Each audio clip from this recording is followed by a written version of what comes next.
Are you experiencing back pain that you can't get rid of? Getting migraines, vertigo, having trouble sleeping, and/or brain fog? Do you feel like your medical doctor doesn't understand your condition? Blair Chiropractic might be the solution you've been looking for. If you've ever been skeptical about this, the two doctors you're about to listen to were even more skeptical than you were when they looked into chiropractic work. But fear not. Get expert guidance from the blonde and the bald, Doctors Beth Bagley and Frederick Schurger. These two doctors have extensive experience beyond the healthcare realm and bringing unique vision and healing to their patients. What do you have when you get a biological analyst and an engineer together? Find out right here on another episode of The Blonde and the Bald. Welcome your hosts, Doctors Bagley and Schurger.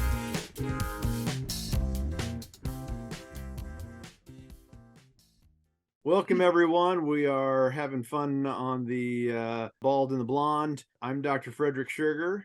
And I'm Dr. Beth Bagley. And we are just wrapping up for the end of the year. We're recording this, December 22nd, 5 on o'clock. On a cold day. On a very cold day. And we're both at home because we closed our offices early just in case the snow was really bad. What were they predicting for St. Louis? They were predicting about 5 inches. I think we're going to get more like 2.5. See, that's generous because they were predicting first it was on Monday, it was something like 8 to 10. And then on Tuesday, it was already down to 4 to 6. And then ever since it's been 2 to 4. And I think actual accumulation today, they were saying 1.5 inches. And it's gotten so cold that we didn't get the snow. So and it's just blowing. It's just it's blowing hard. I bet it's blowing harder in Springfield though, because it's always windy there. It is. And funny story, as these models and these predictors come out with their, with whatever it was, whether it is the virus that's coming after you or the hurricane, or in this case, the snowstorm, they were predicting, there was a lot of different models that they use to figure out all the math to say how bad something's going to be. The most reliable predictor, and you have some of these in your office as well, was a nurse that came in with one of my patients yesterday. She was making sure she could drive and walk in, and her comment was her knees ache when the weather changes. And last week's cold snap, wetness, she said she had that deep bone ache going on, and today she's like, I got nothing, so we're not going to get real snow. And I'm like, I believe that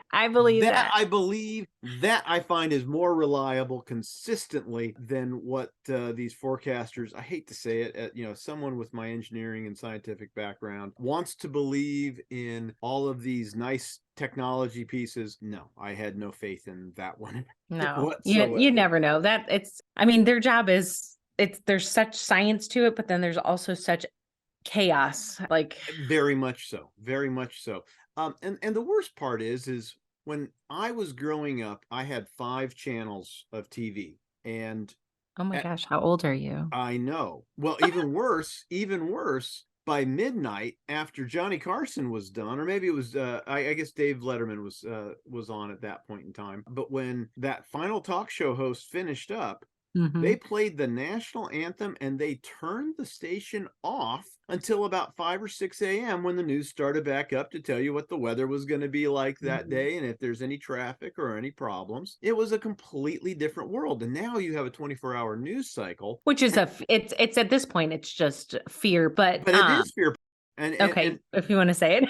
Let's use the word that is appropriate. It is all about what is going to scare you into watching and paying attention and putting your eyeballs and attention to their channel. And with a weather storm like this, the scarier the better. And let's get scarier and scarier. The storm of the century is what I was hearing. It's actually named Elliot. Oh my goodness, Elliot! Which makes me go think Elliot. Well, right, but I've got a patient named Elliot, and she was in yesterday. She was definitely moody enough that I'm like, if this was her, she'd be threatening to be this kind of snowstorm, and then not deliver. So, that's that, but I'm okay with that. We got her adjusted so that way she could have a good Merry Christmas and not get cold. Absolutely. And you know what? I'm happy that, like some people got off school, that kind of thing. And exactly. And this cold, there's not going to be so many delays, and people are still going to be able to get where they need to be for Christmas. I mean, there's still some delays. I'm not saying there isn't, but people get where they need to be for Christmas, which is nice. And this cold is no joke. Well, that's what we have to be really aware of. Actually, that reminded me of some of our patients with Raynaud's. Yeah. How much do you know about that? Unfortunately, my wife's got it. I know a couple of patients who have it. But so could you explain it? So I actually don't know a ton about it. I kind of know what happens, but like, what does she experience? And that's the thing, is it's usually in the extremities. You cannot get blood flow into your hands and your feet. What does it look like when she gets it? Like it's a color change that happens, right? Well, it is, because basically everything flushes, and it doesn't necessarily need to be a cold weather snap like this. But it's like the temperature variation can do it. Well, even hot can do it. Exactly. And that's sort of the problem. You can have it any time of the year. So it could be happening in the middle of the summer. Yes. And not just in the middle of winter when you're like, oh, okay, yeah, now, I put on heavy gloves just a few minutes ago to shovel and make a path to our garage, and I didn't have anything on my ear. So my ear's blanched, and it's sort of that same sort of situation, except for it is extremely painful. It is cold to the touch because there's not enough blood flow getting into the extremities. Now, there is a neurological background to it, but quite honestly, it's strange. And it's strange enough that I don't feel like I've got a good understanding of it. And, you're probably talking to folks who do vascular work day in, day out. And I know what people notice, or the people I've talked to, is that the pain usually comes on when it flushed, like when the blood flow returns. Right. And it turns red, like goes from white to red. And that's when it's super painful. Right. But that's it, like any sort of situation. And this is where I think it is a neurological issue more than anything else, is the blood flow is just halted, period. Yeah. And that once that's halted, nothing is getting through. And then all of a sudden everything opens up, if I understand it correctly. And it's just like anything else. If you put a rubber band around your finger, you cut off the circulation, it's the same principle, except for instead of an outside force, it's an inside force that's preventing your body from working the way it's supposed to. I actually remember one of my professors in chiropractic school using that as like a way to explain to people subluxation. Now, it's a very rudimentary way to explain subluxation, but if there's, if your finger is getting the blood cut off from it because we got the rubber band around. Sure. Well, what's the answer? Well, take the rubber band off. And that's the simplicity of chiropractic in a way, is that our nervous system is being impinged by misalignment. And again, a simple way to explain it is we need to take the rubber band off, is to move bones off of nerves. And again, very simple way. Chiropractors hate when we explain it, but honestly, most people understand it that way. And really, you can look at it, even you can dig down into it. In general, nerves are affected when there's a misalignment, whether we want to call it pinching or not. I don't want to get into that. Well, and for the way the upper cervical world that we work in, when that atlas and axis go out of place, the ligaments holding that brainstem and spinal cord are effectively causing a pinch on the nerve, except for it's a pinch on the spinal cord, because the two ligaments that are attaching onto the inside, from the inside of the bone to the spinal cord itself, they're coming off, straight across. I mean, it's not, others, when we get down further into the upper back, they are they're at an angle, the best way to think of it, which allows for some flexion back and forth and some motion up and down in those lower areas, which, when you think about it, it's got to be able to move. But in the upper neck, at the base of the skull, at C1, C2, and maybe even C3, I've got to get some confirmations from some people who are doing cadaver studies. Those ligaments are coming straight off, and they are very taut. And they're some of the strongest ligaments of the body. We hear about, if you've ever twisted your ankle, we understand that that's a weak ligament involved there. The ligaments that actually hold the upper cervical in place, if you have your head turned and you're in a car accident, bam, you may actually tear one of those ligaments around the upper cervical. But those ligaments, what they call the dentate ligaments that come straight off the bones into the spinal column, they are some of the strongest ligaments of the body, and they will not tear. In fact, before they will tear, they will do something called an avulsion to the spinal cord itself that will actually be more traumatic. So if you can imagine a ligament pulling out of a tissue, that's what we're talking about here. And that would actually not be a chiropractic problem generally. Let's pray that if you are ever in that kind of situation, that there is a neurosurgeon that knows how to put you back together. But it might be a very traumatic and potentially deadly situation if those ligaments pull out of the spinal cord. So yeah, that actually brings up a good point of practical ways if someone is to get into a car accident, right? mm-hmm. Obviously, we don't want to, but this time of year, there's fender benders because there's icy conditions, right? So some things are high speed, some things are low speed. But let's say you are in a car and you look up and there's a car coming at you you can see it in the rear view. If you have a second to think about it, the first thing I would do is make sure my head's straight forward, because this even slight turn, not good. Absolutely. Straightforward. And maybe even I would tuck a little bit. I don't know. I think I would agree. I think a slight tuck. And then make sure my head's against the headrest. I think those three, if you can get that much, and your headrest should not be down here in the middle of your head. That's such an important thing. Above your head. And I'm tall, so mine's I have it as high as possible. Well, and that's the problem for people like you and I who are really tall. Even having that thing as high as it can be is usually, just above the ear for us, and it needs to be above the crown or the top of your head. Yeah. So for most people, you need to make sure that thing is set higher, because that will actually protect you from a potential whiplash style presentation. So a whiplash in general, just so people can understand what that is. So let's say like when my grandparents were alive, and I'm thinking of back in maybe even like the 50s, right? Mm-hmm.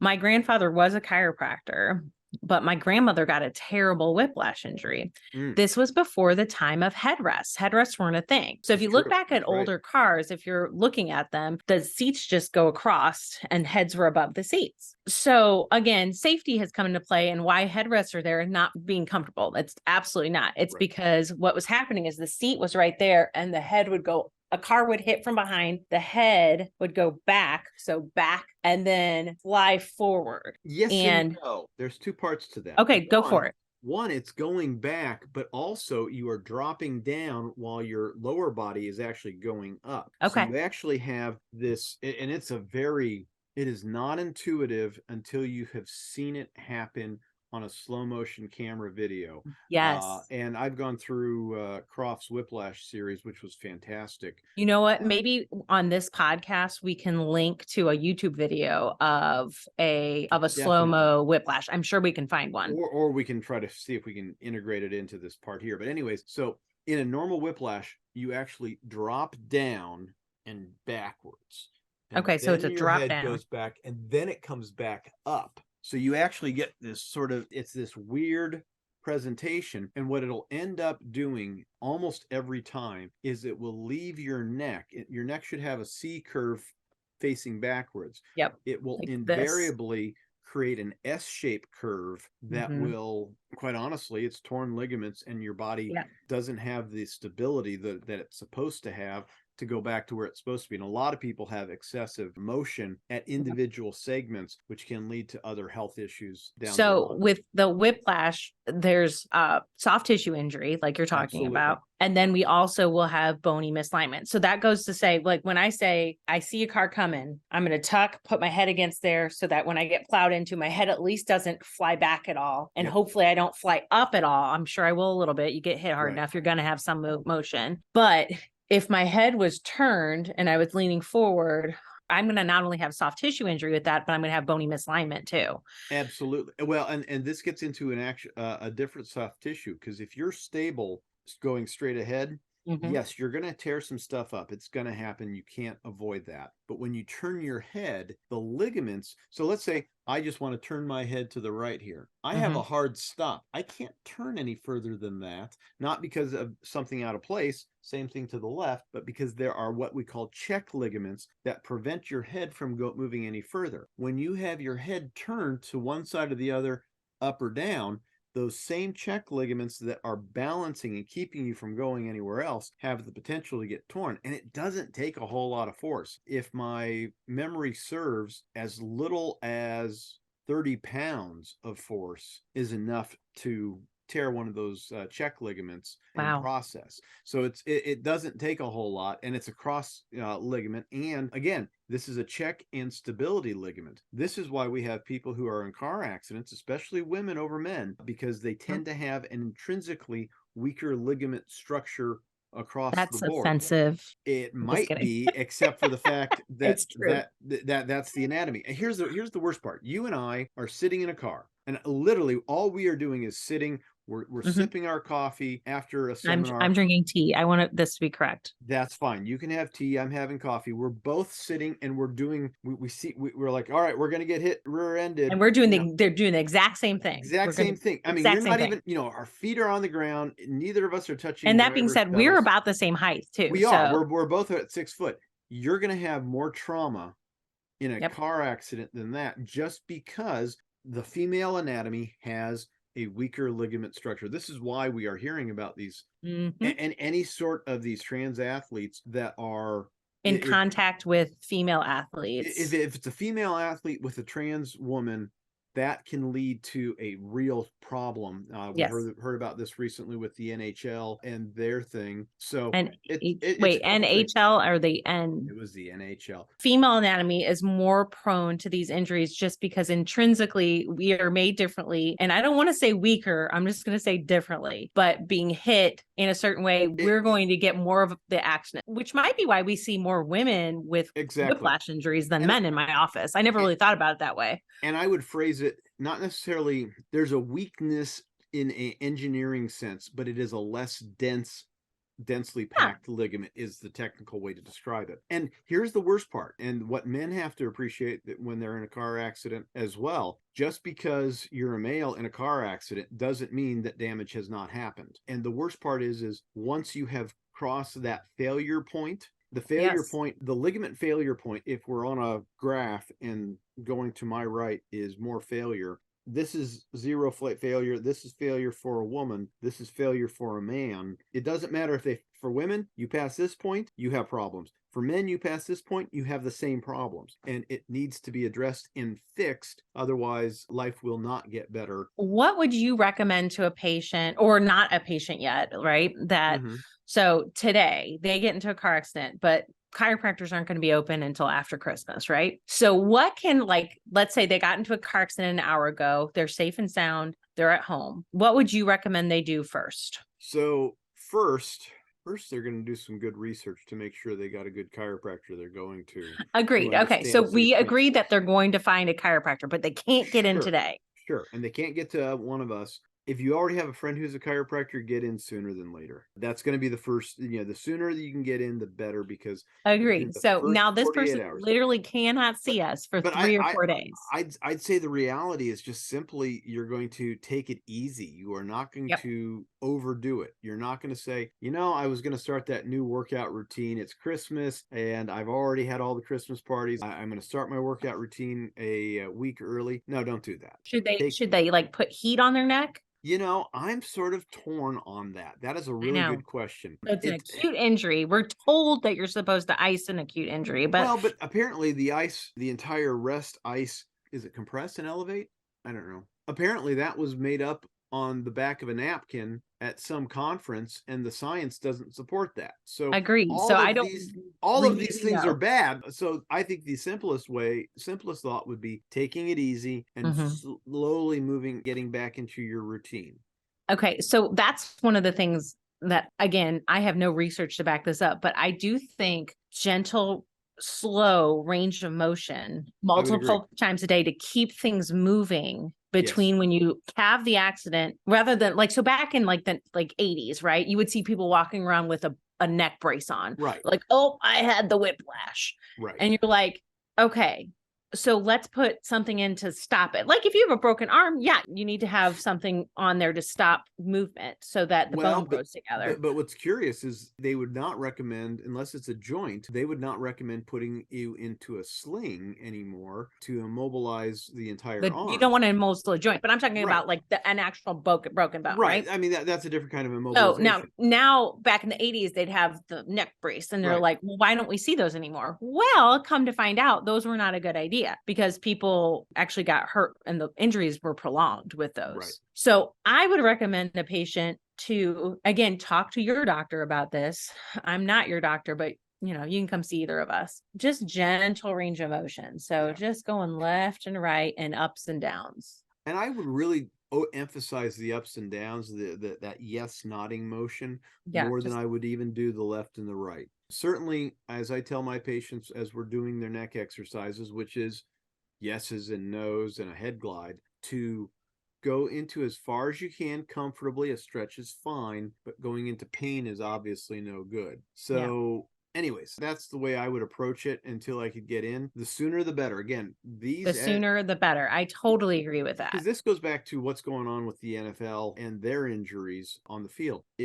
When you have an NFL team, their medical team is there as well. So you usually have a PT, you probably have an osteopath, not an osteopath, orthopedic surgeon on staff to do an evaluation, because oftentimes these guys, after an injury, if they injure a knee or a shoulder or something that requires surgery, they're going to get him into surgery within about 24 hours. And the reason of that, if not sooner, the reason is because of the way the ligaments heal. And the ligaments, as in that first 48-hour window after an injury, after any injury, whether it be that or, a car accident, a twisted ankle, if you don't get back into normal motion and or, correct the injury, it lays down some of the worst, the least strong ligaments of the body, and it takes months to years to fix that. So or never. And if they can get everything stitching and moving the way it's supposed to, the ligaments will line properly. So it's sort of like, if you can imagine building a house, but if there's some sort of tragedy, all you do is put up sticks from the wind, and you just grab a bunch of sticks and you put those over the windows instead of putting up a sheet of plywood. And sometimes you're like, wow, well, those sticks really work, except for the water that's still coming in through the window. The plywood is a temporary fix, certainly, but it's certainly better than not having a window. So this ends up being the sort of tricky situation as the body's healing itself. So yes, I would probably do some yeses, some yes nodding motions and some nos. I'd be more generous with the yes nodding motions than I would with the nos, because I think if we get too much rotation, it may aggravate things in an unhappy way. The primary motion of the bones in the spine, especially in the neck, is a forward to backwards motion that is conducive to that yes nodding motion. Now, that being said, if a person, let's say on a Monday morning on the way to work, gets into a whiplash situation, should they take the rest of the day off and go find an upper cervical, especially Blair chiropractor? That might not be a bad idea. That might be a really good thing to, you get into one of those car accidents and all of a sudden you're like, hey, I've got a problem. The sooner the better. Again, that first 48 hours for you and I, we get somebody who's been in a car accident as a new patient. I have to, I tend to do a more thorough workup so that way we can work with the insurance on some of those, because whether or not I'm taking the insurance or not, I still want to make sure all the exam covers what needs to be covered, because sometimes we find stuff along the way. But on top of that, we need time to analyze those films, and oftentimes it's a busy day for us. We've got time to take the picture, but not so much to look through them. Right. So, that way, at least if you come in the day of, by the next day, we could maybe get your first adjustments done. Exactly. Yeah, because we don't want to rush that process. No, we want to make sure everything figured out. We know exactly how to put the bone back into place, so that way the body can start healing. One of the last things I want to go over with whiplash is that we as doctors often see the chronic whiplash cases. These could be 10, 15, 20, 30 years down the line is when they finally come in for care, and they may have degeneration at this point, but they also have sometimes disease process going on. Like recently I saw someone with fibromyalgia, and we could go back. Meniere's is something we see. And I do think that there's a relationship with these neck injuries and not getting the care you need when it happened, and then the disease process turning on over time, because your body can only handle so much. Exactly. So, but I want to tell people it's not too late. Even, yes, that injury may have happened when you were 20 and now you're 60, but it's not too late to get the care you need, because we see miracles in our office when people have been dealing with symptoms. Like, I'm thinking of a woman with fibromyalgia, that chronic pain for years and years and years, and out of most of her pain in weeks, which is remarkable. I'm going to say that doesn't always happen with fibromyalgia so quickly, but there's no other reason that, other than an upper cervical subluxation or that cranial cervical junction being shifted. So it's not too late to get the help you need. You just need to find the right doctor. And obviously we're in the Midwest, but there are some of us all over the country. And if you go to the Blair website, which is blairchiropractic.com, I can never remember. I think it's .com. I'll look it up while we're talking some more. But yeah, it's just not too late. So come and get the help you need. And one of the things that a diagnosis that a lot of people aren't appreciative of, called craniocervical syndrome. And this is a number of different things that include vertigo, back and neck pain, severe migraines, and severe headaches. There's a number of other bits and pieces to it. And I've got a lot of patients when we start saying, hey, take a look at this list. How many of these do you have? And they're like, all but that one.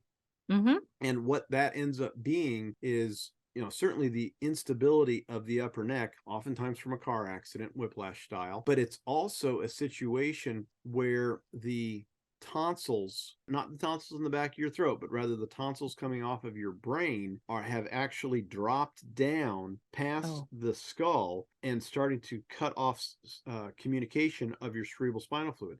This is why a lot of people, they are much more relaxed. They have less problems when they are laying on their back, because those tonsils pull back up. But as soon as they put themselves in gravity, those tonsils start pulling down into that space. So we call this tonsillar ectopia, cerebellar tonsillar ectopia, which is horrible because CTE also refers to something else in the world, and I can't remember what it is, but it's also a whiplash football type.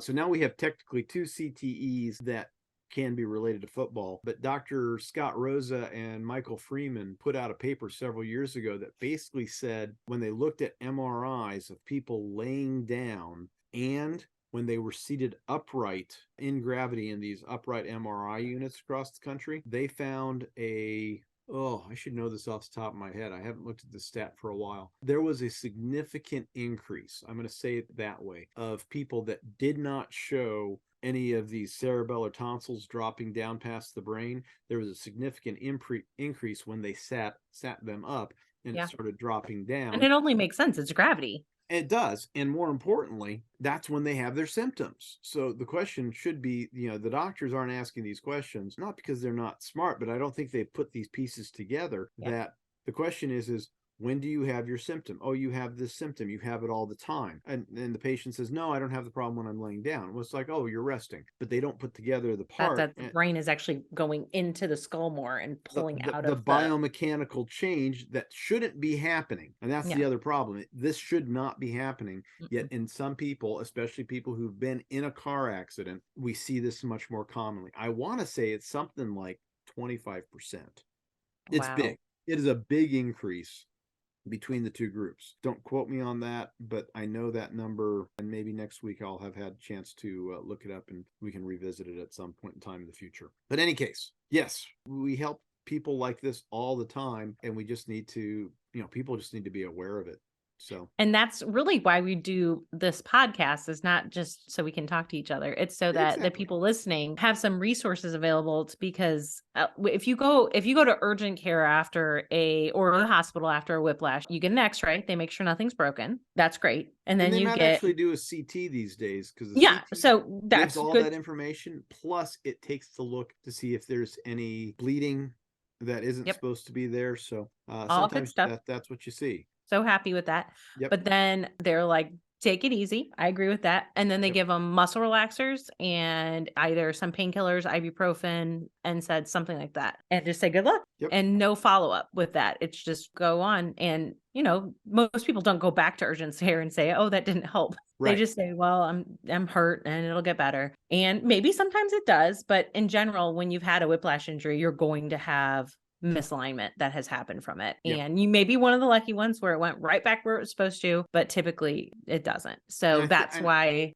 and that's why we exist. And I think we told the story of how I was looking down to my right at a stop sign or stoplight, and all of a sudden I had a Jeep back right into me, and it wasn't even high speed. I was certainly stopped, and a lot of these things are never at high speed. They're not. It doesn't take much. People have died at injury accidents at less than 5 miles per hour. So let's just put that in the mix. So it exists, happened in Florida, which is where that's referenced. So slow speed accidents are accidents, period. Motor vehicle collision is nothing to laugh about. So as long as it's not to you, especially, you can laugh at it if it's somebody who you really don't like. But even then, no, you can't. That's mean. Really shouldn't. But you can see it on TV and be like, okay, exactly, fake stuff, Hollywood stuff. Absolutely. Anything else? But again, it doesn't take much to cause this injury. So find us. Yeah, we're wrapping up. This should be the last one for the year. We've got a lot to be grateful for. We've had oh my God, we've had a really good year. It has been a great year. You've got a new associate that's going to be I do. fantastic. She graduated chiropractic school last weekend. I know. Excited. And Dr. Shiloh Trowbridge is joining Precision Chiropractic, which is exciting. Wonderful. And we were waiting for her to become licensed in the state of Missouri. So right now she's working kind of as a chiropractic assistant and helping me, but she's not allowed to adjust patients anymore until she gets her license. So it's kind of a weird limbo. The irony of the it is such irony. But she'll have her license before too long, I'm certain. Oh yeah. And then you two, let's see, we might be able to get her certified this year yet.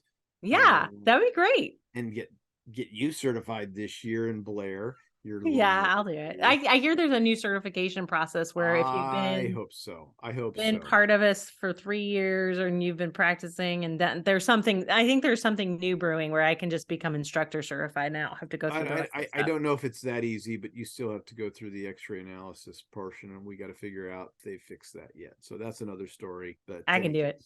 You'll get it done. You're overdue. And we both got our CBCTs going. We're having a great time with that. That is fantastic. I just got my system upgraded a little bit to be more similar to what you have now. So it still works the same. It's just a better computer. It's a different computer. Okay, whatever. It's one of those, it's no one will know the difference. It's a functional thing, and there was some security stuff that makes this a little bit better. But that's good. It was good. We had a good year, and I've seen a lot of patients get better. And I think it makes it all worth it, because there's a lot of stress from being a business owner. It is, and trying to keep practice going, especially the last couple of years during the pandemic, but also we're just in general. I had hair before I started my practice, and you did. I did. Now it's it's trying to come back in. It's trying to. I know. I see little fuzzies right here. You got little fuzzies. I like that. I haven't cut those back yet. Keep on hoping that more come in through that. So, but no, it's been a good year. I think 23 is going to be a fantastic I'm excited year. for 23. I think it's going to be a great year. I think so too. And I think we're going to find some people. This will finally be out by the time as we start 23, I hope. I suspect we're going to see some amazing things. We're going to see some amazing recoveries. I can't wait to share it with everyone listening. I know. I think I'm going to do a better job documenting some patients as they kind of come through. Sure. Especially, and I think the other thing that we'll end up doing here for 23, as people are listening through this episode here, we're going to start getting set up to do some interviews with some patients. And then that way they can just tell their story and we can have fun that way. That is super fun. And that it's powerful. It's powerful hearing someone's own story. So, all righty. Well, let's wrap it up. I think this is going to be a good place to call it for the year. I know I'm going to try to go hunting next week, as long as it doesn't get too bitter or too wet. Yeah. And I think it's going to be a little bit of too bitter and too wet. So we'll see what happens.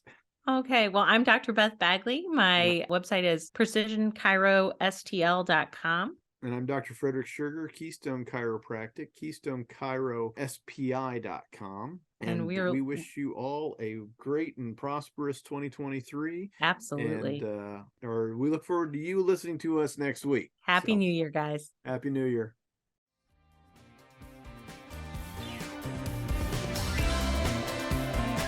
That's all for today's episode of The Blonde and the Bald. Don't forget to like, share, and subscribe. If you enjoyed today's show with Drs. Bagley and Schurger, remember, don't give up and just live with the pain. Come back next week and get more answers and solutions. Visit our websites at KeystoneChiroSPI.com and PrecisionChiropracticSTL.com for more info.